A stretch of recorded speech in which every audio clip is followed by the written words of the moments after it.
Между ловните територии има огради, които са за домашния, за кравите, домашния добитък.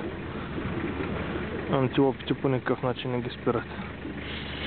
Не е толкова лесно да се издебне животно, защото гледайте за каква висока растителност става въпрос.